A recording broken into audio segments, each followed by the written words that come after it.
حضرت معاذ بن جبل رضی اللہ تعالی عنہ سے روایت ہے کہ میں نے عرض کیا کہ یا رسول اللہ، مجھے ایسا عمل بتا دیجئے جو مجھے جنت میں لے جائے اور جہنم سے مجھے دور کر دے۔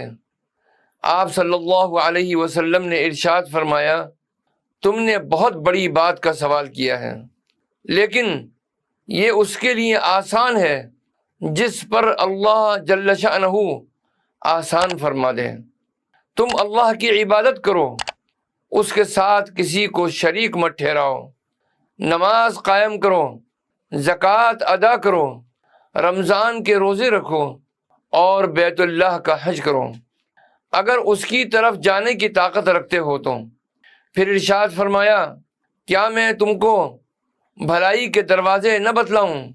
روزہ ڈھال ہے، صدقہ گناہ کو بجھا دیتا ہے جیسے پانی آگ کو بجھا دیتا ہے، اور آدمی کا رات کے پہلے حصے میں نماز پڑھنا۔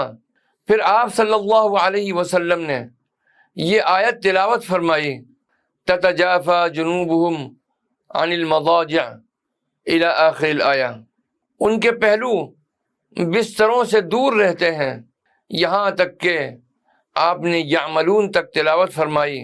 پھر فرمایا، کیا میں تم کو دین کی جڑ اور اس کا ستون اور اس کے کوہان کی بلندی نہ بتاؤں؟ میں نے کہا، کیوں نہیں اے اللہ کے رسول صلی اللہ علیہ وسلم۔ آپ صلی اللہ علیہ وسلم نے فرمایا، دین کی جڑ اسلام ہے اور اس کا ستون نماز ہے اور اس کی کوہان کی بلندی جہاد میں ہے۔ پھر فرمایا، میں تم کو ایسی بات نہ بتلاؤں جس پر ان سب کا دار و مدار ہے؟ میں نے کہا، کیوں نہیں یا رسول اللہ۔ آپ صلی اللہ علیہ وسلم نے اپنی زبان پکڑی اور فرمایا، اس کو روکے رکھو۔ میں نے عرض کیا، کیا ہم اپنی زبان کے ذریعے جو باتیں کرتے ہیں اس پر بھی ہماری پکڑ ہوگی؟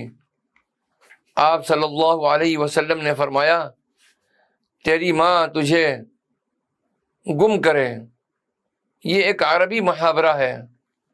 آپ نے فرمایا، جہنم میں لوگوں کو ان کی زبانوں کی کاٹی ہوئی کھیتیاں ہی اوندھے منہ گرائیں گی۔ یہ امام ترمذی رحمۃ اللہ علیہ کی حدیث ہے۔ میرے عزیزوں اور دوستوں، مذکورہ بالا حدیث جس کا ہم نے ابھی ذکر کیا، اس میں اسلام کے ارکان کی اہمیت کو بیان کیا جا رہا ہے کہ ہر رکن کی اپنی جگہ ایک خاص اہمیت ہے۔ اِنَّا لَمُؤَاخَذُونَ بِمَا نَتَكَلَّمُ بِهِ، جو ہم باتیں کرتے ہیں کیا اس پر بھی ہماری گرفت ہوگی؟ فرمایا جا رہا ہے کہ اگر زبان کی حفاظت نہیں کی گئی تو زبان کے ذریعے سے آدمی کے تمام اعمال صالحہ برباد ہو جاتے ہیں، پھر آدمی جنت میں جانے کے بجائے جہنم میں چلا جاتا ہے۔ ایک بزرگ فرماتے ہیں، اپنی بات کو مال کی طرح محفوظ رکھو، جب خرچ کرنا ہو تو خوب دیکھ بھال کر اور خوب سوچ سمجھ کر خرچ کرو۔ تو میرے عزیزوں اور دوستوں، اس حدیث مبارکہ میں جہاں پانچوں ارکان اسلام کی اہمیت کے اوپر زور دیا گیا، اسی کے ساتھ ساتھ